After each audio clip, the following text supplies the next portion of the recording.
Hello and welcome to another video.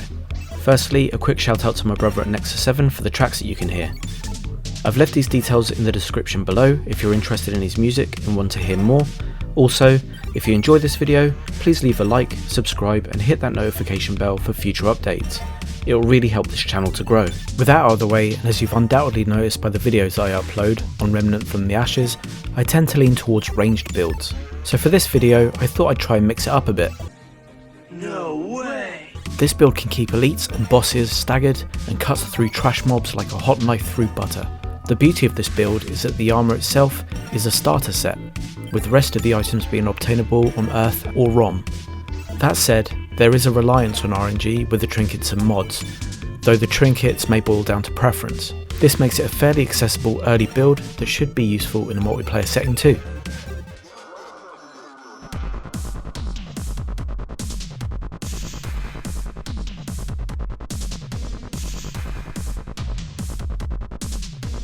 So without any further ado, let's have a look at the build.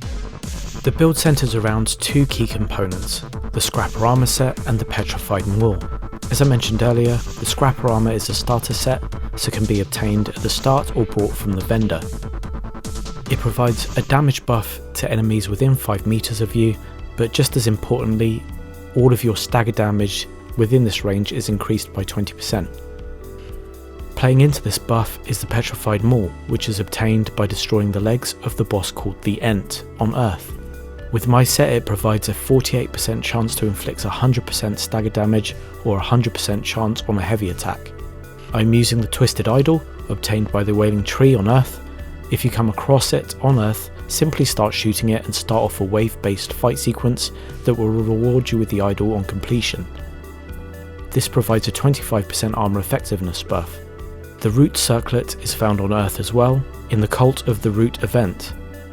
Instead of destroying the 2 roots that you find in the event, simply clear your way to the cultist and talk to him. Play along with him and he will reward you with the ring. This provides you with a 15% flat speed increase to your melee attacks, which is handy considering that the Petrified Maul is a slower weapon. Band of Strength is a random ring which you can find laying around on ROM. This provides you with a 10% melee damage buff for 10 seconds after killing with a melee attack and stacks up to 3 times. The mods I am using are the Mantle of Thorns, found on Earth after killing Gorefist. This reduces all melee damage taken by enemies by 24.5% in this instance and reflects 234% of that melee damage back, and also reduces the stagger that you take on hit. The second mod I'm using is Howl's Immunity. This is obtained by defeating the optional boss Maul in the Den of Stalkers on ROM. This projects a 20 meter aura that moves with the caster and reduces all income damage for players within the aura by 20%.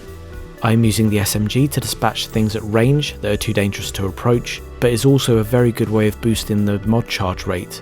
I'm also using the starting shotgun, as it has good DPS and is really handy in a close and personal situation.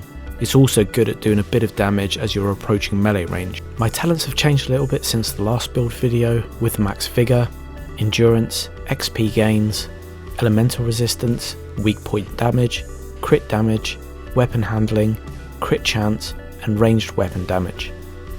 I am working on melee damage increases, melee and ranged damage resist and stamina regen and reduction. So I thought I'd use this section for a bit of an update on what's coming up for later videos. As you can see in the clip, I'm playing Division 2, which I acquired on PC for ease of capture as I don't have a capture card yet and find myself leaning more towards PC gaming.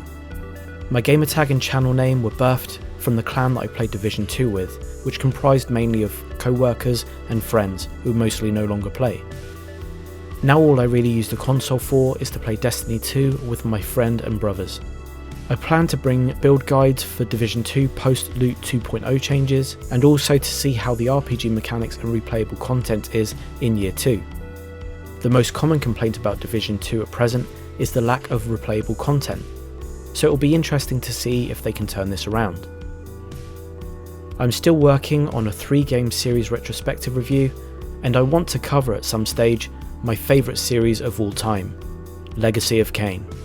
The issue there is the wonky keyboard controls for PC, with no native controller support for the older titles.